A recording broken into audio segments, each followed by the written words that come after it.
Hello students, today our topic is power factor improvement by capacitor। मतलब capacitors ਦੇ ਨਾਲ ਆਪਾਂ ਪਾਵਰ ਫੈਕਟਰ ਕਿਸ ਤਰ੍ਹਾਂ ਇੰਪਰੂਵ ਕਰ ਸਕਦੇ ਹਾਂ ਆਪਣੇ ਸਿਸਟਮ ਦਾ, ਉਹ ਆਪਾਂ ਅੱਜ ਡਿਸਕਸ ਕਰਾਂਗੇ। ਇਹਦੇ ਵਿੱਚ ਪਹਿਲਾ ਆਪਣਾ topic need for power factor improvement ਤੇ ਦੂਸਰਾ ਟੌਪਿਕ ਹੈਗਾ ਪਾਵਰ ਫੈਕਟਰ ਇੰਪਰੂਵਮੈਂਟ ਬਾय कैपेसिटर। ਇਹ ਦੋ ਟੌਪਿਕ ਜਿਹੜੇ ਆ ਅੱਜ ਦੇ ਆਪਣੇ ਟੌਪਿਕ ਆ, ਇਹ ਆਪਾਂ ਡਿਸਕਸ ਕਰਾਂਗੇ। ਪਹਿਲਾਂ ਜਿੱਦਾਂ ਆਪਾਂ ਡਿਸਕਸ ਕੀਤਾ ਵੀ what is power factor, actual power factor ਕੀ ਹੁੰਦਾ ਤੇ ਇਹਦੀ ਜਿਹੜੀਆਂ ਡਿਸਐਡਵਾਂਟੇਜਸ ਕੀ ਹੁੰਦੀਆਂ।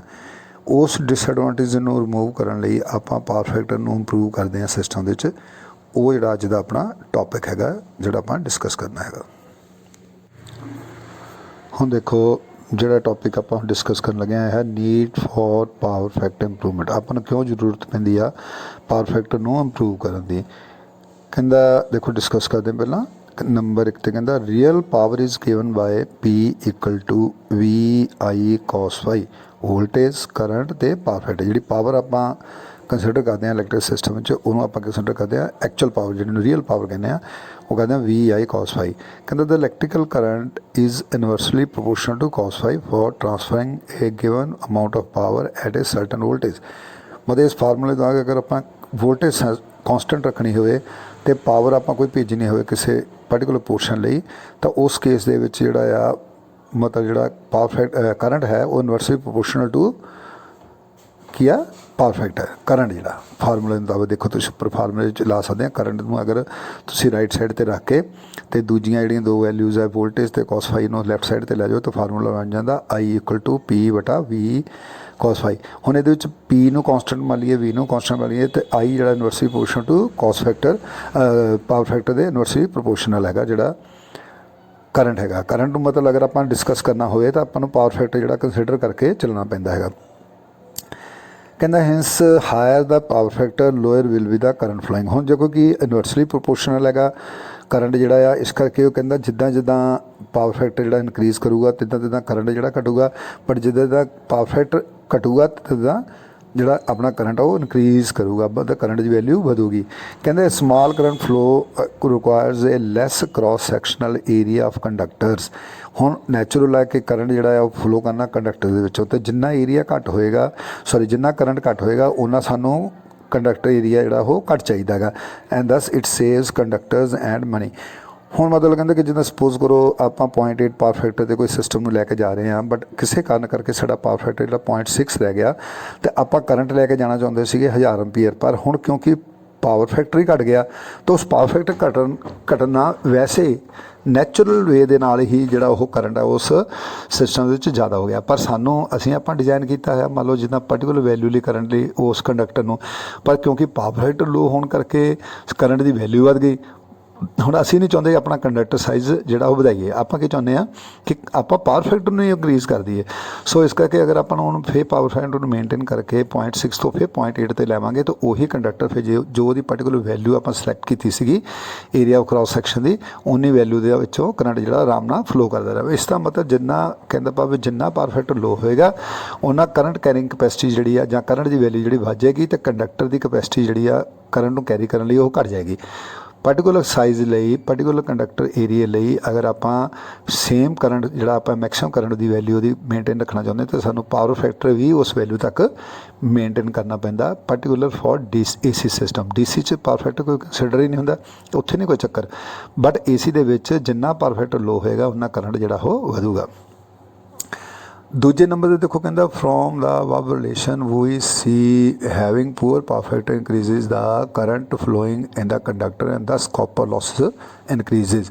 ਨੈਚੁਰਲ ਆਪਾਂ ਪਹਿਲਾਂ ਡਿਸਕਸ ਕੀਤਾ ਕਿ ਜਿੰਨਾ ਕਰੰਟ ਦੀ ਵੈਲਿਊ ਵਧੇਗੀ ਉਹਨਾਂ ਕਾਪਰ ਲੋਸ ਜਿਹੜਾ ਉਹ ਵਧੇਗਾ, ਕਿਉਂਕਿ I² ਲੋਸਿਸ ਜਿਹੜੇ ਆ I² ਜਿੰਨਾ ਕਰੰਟ ਜ਼ਿਆਦਾ ਹੋਏਗਾ ਉਹਨਾਂ ਲੋਸਿਸ ਜ਼ਿਆਦਾ ਹੋਊਗੇ।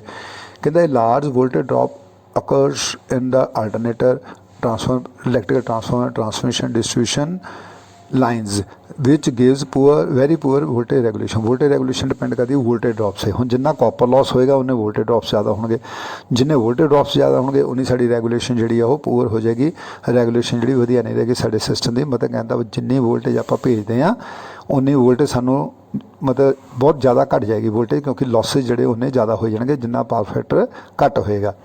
ਇਸ ਤਰ੍ਹਾਂ ਇਹ ਜਿਹੜੇ ਲੋਸਿਸ ਆਪਾਂ ਕੱਟ ਕਰਨ ਦਾ ਤਰੀਕਾ ਇੱਕੋ ਇੱਕ ਸਾਡੇ ਕੋਲ ਪਾਰਟੀਕੂਲਰ ਹੈ ਕਿ ਆਪਾਂ ਪਾਵਰ ਫੈਕਟਰ ਨੂੰ ਮੇਨਟੇਨ ਕਰਕੇ ਰੱਖੀਏ। ਜੋ ਆਪਾਂ ਡਿਜ਼ਾਈਨਿੰਗ ਕੀਤੀ ਆ ਮੋਸਟਲੀ ਡਿਜ਼ਾਈਨ ਜਿਹੜਾ 0.85 ਜਾਂ 0.8 ਤੇ ਕਰਦੇ ਆ। ਇਸ ਤੋਂ ਆਪਾਂ ਕੋਸ਼ਿਸ਼ ਕਰਦੇ ਬਿਜਲੀ ਬੋਰਡ ਵਾਲੇ ਜਾਂ ਜੋ ਵੀ ਜਿਹੜਾ ਇੰਪਲਾਇਰ ਹੈਗਾ ਜਾਂ ਜੋ ਸਾਡਾ ਸਪਲਾਇਰ ਹੈਗਾ ਉਹਦੀ ਕੋਸ਼ਿਸ਼ ਹੁੰਦੀ ਹੈ ਕਿ ਪਾਵਰ ਫੈਕਟਰ ਕੰਜ਼ਿਊਮਰ ਦਾ ਉਸ ਤੋਂ ਘਟੇ ਨਾ।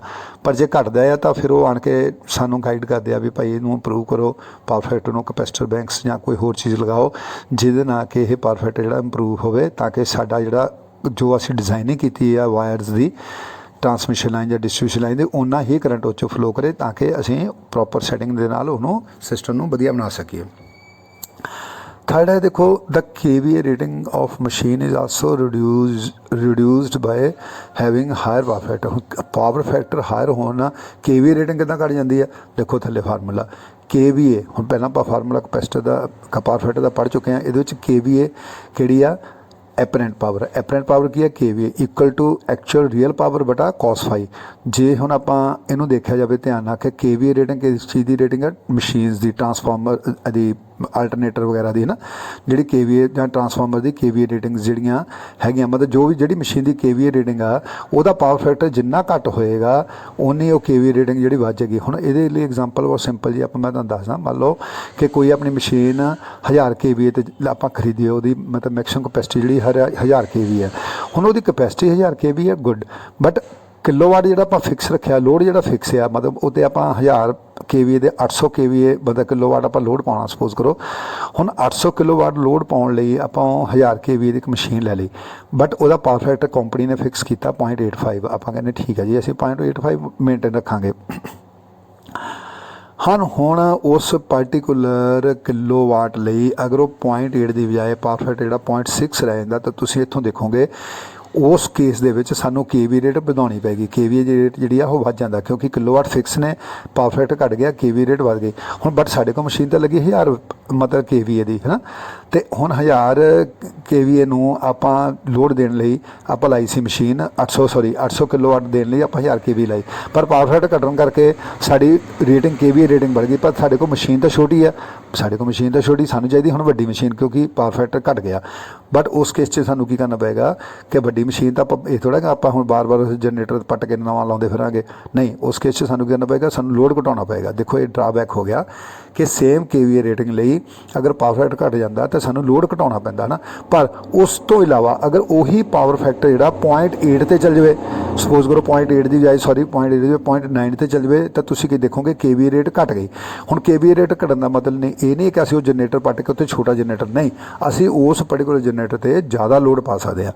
ठीक है ना जी, उस पर्टिकुलर जनरेटर ते ज़्यादा लोड पा सकते हैं। इस तरह कहता है जो मशीन का साइज़ आ तो वो जी कॉस्ट आ वो साड़ी पावर फैक्टर ते डिपेंड करती हैगी आ।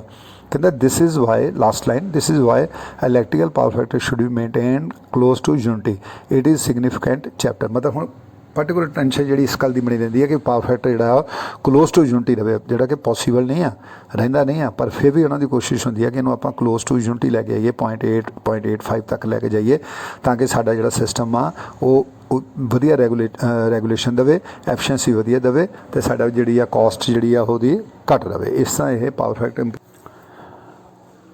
हुण देखो नैक्सट है methods of power factor improvement.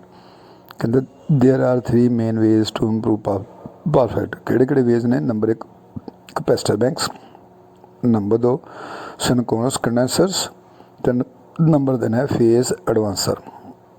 Phase नूं एडवांस चला के आपां कैपेसिटर जोड़ा पावर फैक्टर इंप्रूव कर सकते हैं, जां सिंक्रोनस कंडेंसर्स जोड़े यूज़ करके आपां वो पावर फैक्टर इंप्रूव कर सकते हैं, जां कैपेसिटर बैंक्स मतलब कैपेसिटर सैट ऑफ कैपेसिटर्स आपां लोड दे नाल लगा के जां जोड़ा इक्विपमेंट जोड़ा पावर फैक्टर लो है उत्थे लगा के आपां इहदा पावर फैक्टर इंप्रूव कर सकते। 3 मैथड्स ने इहदे विच हुण आपां अज डिस्कस करना कैपेसिटर बैंक। ठीक है जी।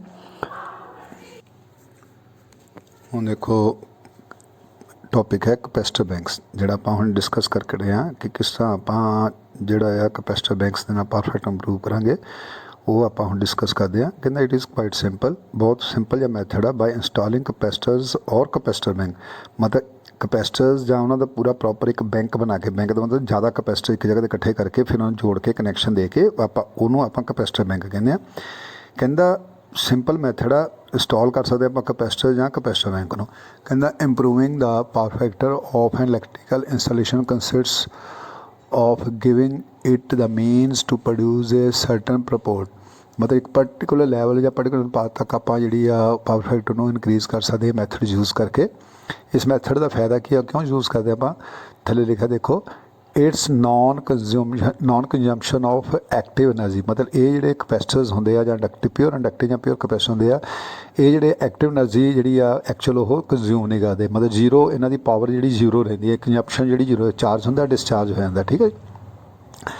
उस तो बाद इट्स परचेज कॉस्ट घट हैगी आ, इट्स ईजी टू यूज़ करने सौखे है, मतलब आप सीधे पैरल दे लगाने होंगे सप्लाई दे वो जोड़े भी इक्विपमेंट का आप परफेक्ट इनक्रीज़ करना, मान लो तुहाडे कोई AC चल रहा वह परफेक्ट इंप्रूव करना चाहुंदे आप उसकी कैलकुलेशन करके कितना परफेक्ट इंप्रूव करना, कितना डाउन सी कितना चकना, वो कैलकुलेशन करके आप जो कैपेसिटर बैंक जो अपना बनेगा वो आप सीधा उस AC की सप्लाई के नाल पैरल दे जोड़ देना है, इस करके ईजी इंस्टॉल करना है।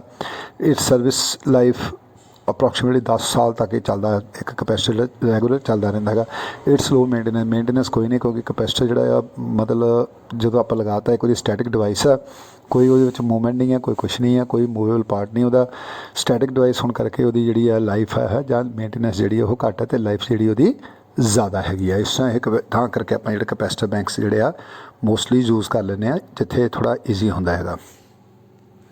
हुण नैक्सट है पावर डायग्राम, जी कैपेसिटर बैंक आप लगाने पूरे सिस्टम के नाल जां उस पर्टिकुलर इक्विपमेंट के नाल उहदी पावर डायग्राम किहो जी बनेगी। पहला पॉइंट कहता देखो, power factor is the ratio of working power to apparent power, working power जो एक्चुअल कंज्यूम हो रही पावर, वर्किंग पावर जो तो काम कर रहा, टू एपरेंट पावर नाल डिवाइड कर देंगे तो तुहाडे कोल पावर फैक्टर आएगा।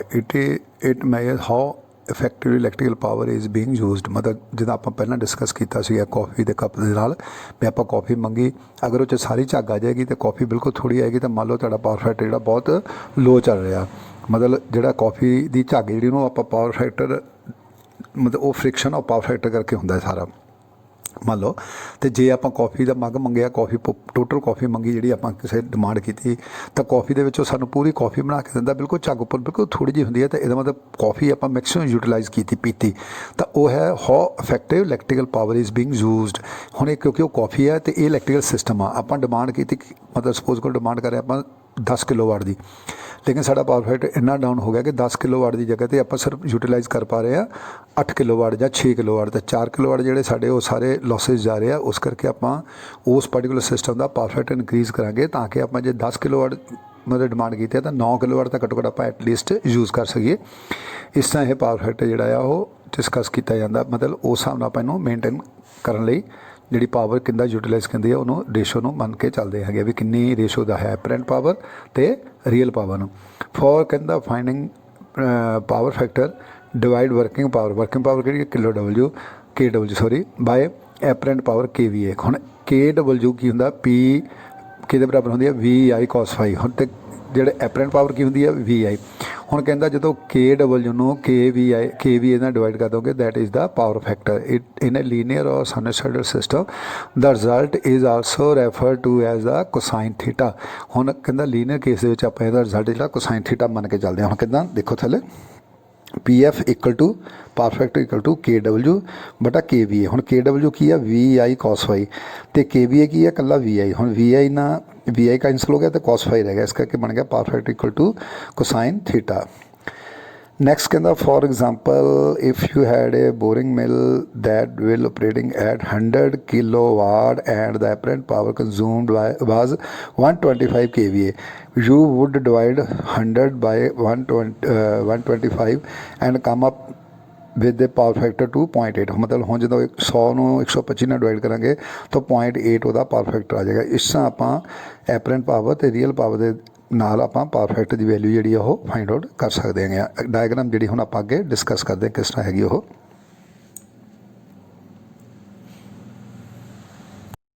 हुण देखो एक डायग्राम पेज उत्ते बनी हुई है, ये इनू आप कहने power diagram of that equipment जिहदे नाल आप कैपेसिटर बैंक लगा के पावर फैक्टर इंप्रूव करना है। एक्चुअल च पहला जी मतलब एक्चुअल पावर मतलब चलती सी डायग्राम सी उसी थल्ले पासों देखो उपर ब्लू लाइन तो लास्ट वाली जी ब्लैक लाइन जिथे कि पावर फैक्टर इन्हें दिता हुआ एंगल पावर फैक्टर कहते एंगल दिता है 5 1 देखो डायग्राम एंगल 5-1 मतलब difference between voltage and current जो ड्रॉ कर रहा ਉਹਦੇ ਵਿੱਚ ਜਿਹੜੀ डिफरेंस है एंगुलर डिस्टेंस है वो है 5-1। ਇਹ ਵਾਲੀ ਲਾਈਨ ਐਕਚੁਅਲ 'ਚ ਸਾਡਾ ਕੋਈ ਇਕਵਿਪਮੈਂਟ ਚੱਲ ਰਿਹਾ ਸੀ ਉਹ ਇੰਨੀ ਉਹਦੀ ਜਿਹੜੀ ਪਾਵਰ ਡਾਇਗਰਾਮ ਇੱਦਾਂ ਸੀਗੀ, ਪਰ ਆਪਾਂ ਇੱਕ ਕਪੈਸਿਟਰ ਲਗਾਇਆ। ਕਪੈਸਿਟਰ ਲਗਾਉਣ ਨਾਲ ਕੀ ਬਣ ਗਈ, ਜਿਹੜੀ ਉਹਦੀ ਐਪਰੈਂਟ ਪਾਵਰ ਹੈ ਉਹ ਬਣ ਗਈ S2। ਐਪਰੈਂਟ ਪਾਵਰ ਬਣ ਗਈ S2, ਪਹਿਲਾਂ ਸੀ S1 ਹੁਣ ਬਣ ਗਈ S2। ਹੁਣ S2 ਦੇ ਅਗੇਂਸਟ ਜਿਹੜੀ ਡਾਇਗਰਾਮ ਬਣੀ ਆ ਉਹਦੇ ਵਿੱਚ ਜਿਹੜਾ ਪਾਵਰ ਫੈਕਟਰ ਦਾ ਐਂਗਲ ਜਿਹੜਾ ਆ cos φ ਜਿਹਨੂੰ ਆਪਾਂ ਐਂਗਲ ਬਣਾਉਣਾ ਆ ਉਹ ਐਂਗਲ ਕਿੰਨਾ ਬਣ ਗਿਆ 5-2। मतलब हो ही करंट जोड़ा उपर ਨੂੰ चढ़ के ਉਹਦਾ पावर फैक्टर जोड़ा वो घट गया। ठीक है जी, power factor sorry power factor नहीं घटिया, एंगल घट गया। हुण एंगल घट गया जोड़ा उस due to that angle line भी उपर चल जानी वो बन गई S2। हुण ये तो असी रीयल पावर एक्चुअल पावर तो एपरेंट पावर। हुण ये रिएक्टिव पावर्स की है, देखो रिएक्टिव पावर जो रैड कलर शो की पहला तो एक ब्लू कलर तो लैके रैड कलर नूं बिल्कुल लास्ट एंड तक देखो वो बन जाती है Q1। ठीक है, फिर बन जाती है दूजी लाइन जी एरो लगा हुआ छोटी लाइन है वो QC, फिर उपरले पासे बन जाती है Q2, उपरले पासे हुण की बन जाती है Q2। एक 3 मतलब जिहड़ियां रिएक्टिव पावर होनी एक Q1 एक QC एक Q2। तो सब तो उपरले पासे QC उन्हें अलग कट के लिखा हुआ उपरले पासे नूं देखो लाइन जा रही है वो सैपरेट है, थल्ले वाला QC जिहड़ा उपरले पासे लिखा हुआ। हुण देखो वेयर P की है एक्टिव पावर, जो साड़ी एक्टिव पावर चल रही है वो है S1 एंड S2 की है एपरेंट पावर्स। S1 तो S2 जिहड़ियां एपरेंट पावर्स ने बिफोर एंड आफ्टर कंपनसेशन। जो आप कंपनसेशन दी एक कैपेसिटर लगाने तो बाद वो जिहड़ियां पहला सी S1 reactive power apparent power सी, फिर S2 बन गई एपरेंट पावर कैपेसिटर लगाने तो बाद। हुण QC what is QC? QC is the capacitor reactive power. जिहड़ा आपां हुण कैपेसिटर लगाया उहदी रिएक्टिव पावर QC जिहड़ी मैं तुहानूं दस्सी ना, देखो थल्ले पासे 2 लाइनस जा रही रैड, एक लाइन पूरी जा रही है, एक 2 एरो बने हुए उहदे एक एरो दे थल्ले QC लिखिया, उपरले पासे जिहड़ी लाइन एरो तो उपर है उहनूं लिखिया Q2। Q1 जी कंप्लीट लाइन है ना। हुण Q1 कहता की आ reactive power without capacitor, reactive power without capacitor. तो Q2 की आ रिएक्टिव पावर विद कैपेसिटर। मतलब 2 तरह की 3 तरह की वैल्यूज़ है इत्थे। एक तो Q1 वो है विदाउट कैपेसिटर, फिर Q2 विद कैपेसिटर, मतलब रिएक्टिव पावर जी कितनी बनी है ना घट गई देखो। तो QC की आ रिएक्टिव पावर ऑफ कैपेसिटर। ठीक है जी, reactive power of capacitor QC। हुण ओकेशन की बनी देखो, ओकेशन दे विच लिखदा कि Q2 के बराबर है Q2, क्योंकि आपां तो रिएक्टिव पावर जिहड़ी यूज़ हो रही है आपां देखनी होवे तो Q2 के बराबर है। कहंदा Q1 टोटल जिन्नी पावर सी वो चों माइनस QC जिन्नी जिहड़ी रिएक्टिव पावर कैपेसिटर ने लै ली वो विचों माइनस करती तो वैल्यू आ गई Q2। हुण तो QC के बराबर आ गया QC। What is the value of QC? Diagram के राइट साइड पर देखो QC। हुण QC तुसीं सामने क्लीयर देख सकते हैं। अगर वड्डी लाइन चों उपरली छोटी लाइन में माइनस कर दिए तो थल्लड़ी QC वाली जी छोटी लाइन रह जाती है ना। हुण वड्डी लाइन देखो की आ Q1, इसका मतलब QC की बन गया Q1 माइनस Q2। हुण QC इक्वल टू अगर आप एंगल्स के हिसाब से देखा हो तो QC के बराबर बन गया P into tangent of φ1 minus P जी एक्टिव पावर है, एक्टिव पावर इंटू टेजेंट φ2। मतलब आप दोनों ट्रायंगल के जो ट्रायंगल बनिया 90 डिग्री एंगल की ट्रायंगल बनी हुई है, एक एंगल Q1 है, एक एंगल एक एंगल φ1 एक एंगल φ2 आ। इन्होंने दोनों ट्रायंगल के अगर आप कहता QC की वैल्यू कढ़नी आ, QC की वैल्यू कढ़नी है, 2 ट्रायंगल्स बनिया जड़ियाँ उन्होंने पहला वड्डी ट्रायंगल फिर छोटी ट्रायंगल। जो वड्डी ट्रायंगल का एंगल है φ1 तो छोटी एंगल का है ट्रायंगल का एंगल है φ2।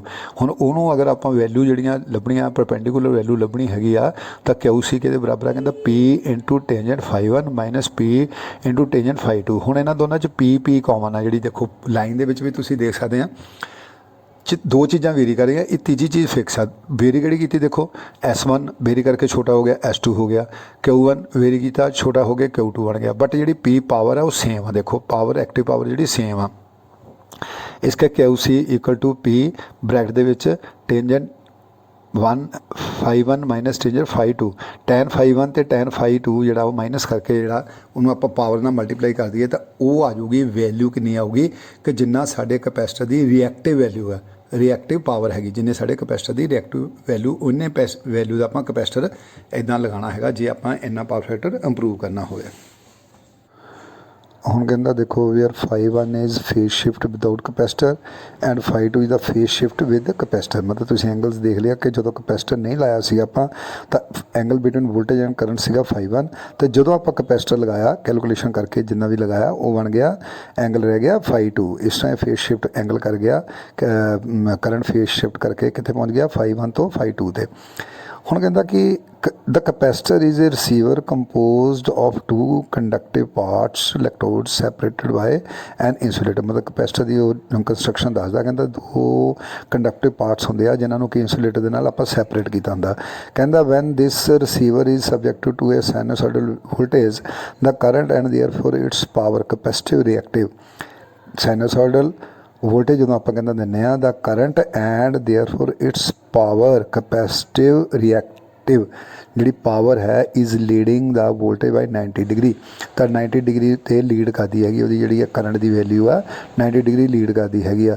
ਕਹਿੰਦਾ conversely for all other receivers motors transformer ਜਿਹੜੀਆਂ ਇੰਡਕਟਿਵ ਵੈਲਿਊਜ਼ ਨੇ ਜਿਹੜੀਆਂ ਉਹਨਾਂ ਸਾਰੇ ਰਿਸੀਵਰਸ ਦੇ ਵਿੱਚ the current and therefore its power, ਕਿਉਂਕਿ ਕਰੰਟ ਰਿਐਕਟਿਵ ਆ ਲੈਕ ਕਰਦੀ ਆ ਰਿਐਕਟਿਵ ਤਾਂ ਪਾਵਰ ਵੀ ਜਿਹੜੀ ਆ ਉਹ ਰਿਐਕਟਿਵ ਇੰਡਕਟਿਵ ਬਣ ਗਈ। ਰਿਐਕਟਿਵ ਇੰਡਕਟਿਵ ਇਜ਼ ਲੈਗਿੰਗ ਦਾ ਵੋਲਟੇਜ ਬਾਈ 90 ਡਿਗਰੀ।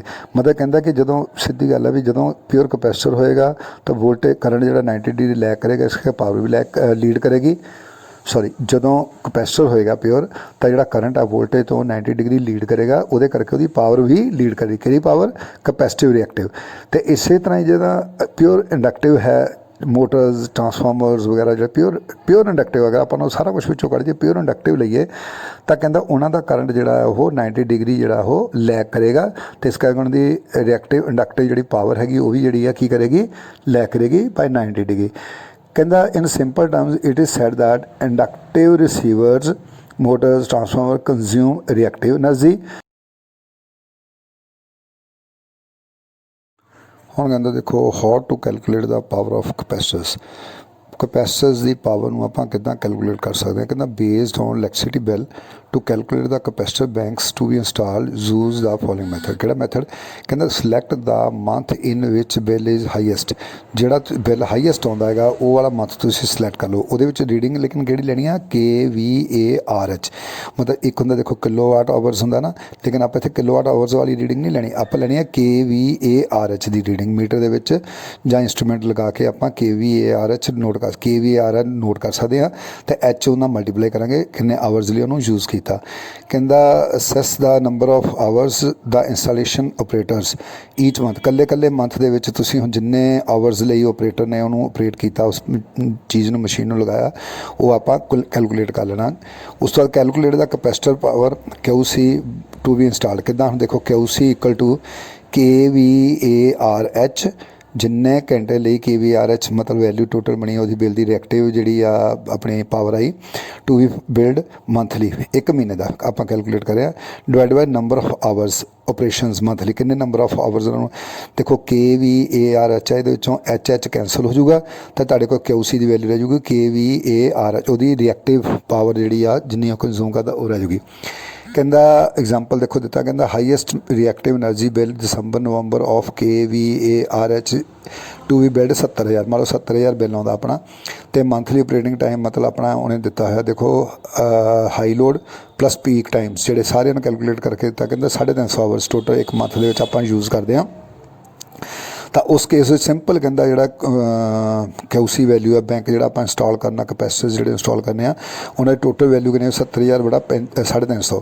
ਇਹ ਕਹਿੰਦਾ ਬਣ ਗਿਆ 200 KVAR। ਮਤਲਬ 200 KVAR ਦਾ ਅਗਰ ਆਪਾਂ ਕਪੈਸਿਟਰ ਲਿਆ ਕੇ ਉਹਦੀ ਇੰਨੀ ਰਿਐਕਟਿਵ ਐਨਰਜੀ ਅਗਰ ਹੋਏਗੀ ਤਾਂ ਇੱਥੋਂ ਆਪਾਂ ਐਕਚੁਅਲ ਵੈਲਿਊ ਵੀ ਕੱਢ ਸਕਦੇ ਕਪੈਸਿਟਰ ਦੀ ਕਿੰਨੀ ਆ, ਉਹ ਕੱਢ ਕੇ ਆਪਾਂ ਵੈਲਿਊ ਉਹਨਾਂ ਕਪੈਸਿਟਰ ਅਗਰ ਆਪਾਂ ਉਸ ਮਸ਼ੀਨ ਦੇ ਨਾਲ ਲਗਾ ਦਾਂਗੇ ਤਾਂ ਸਾਡੀ ਜਿਹੜੀ ਉਹ ਮਸ਼ੀਨ ਦੀ ਜਿਹੜੀ ਆ ਇੰਪਰੂਵਮੈਂਟ ਹੋ ਜਾਏਗੀ, ਪਾਵਰ ਫੈਕਟਰ ਨੇ ਜਿਹੜਾ ਉਹ ਇਨਕਰੀਜ਼ ਹੋ ਜਾਏਗਾ। ਇਸ ਤਰ੍ਹਾਂ ਇਹ ਕੈਲਕੂਲੇਸ਼ਨ ਆਪਾਂ ਕਰ ਸਕਦੇ ਹੈਗੇ।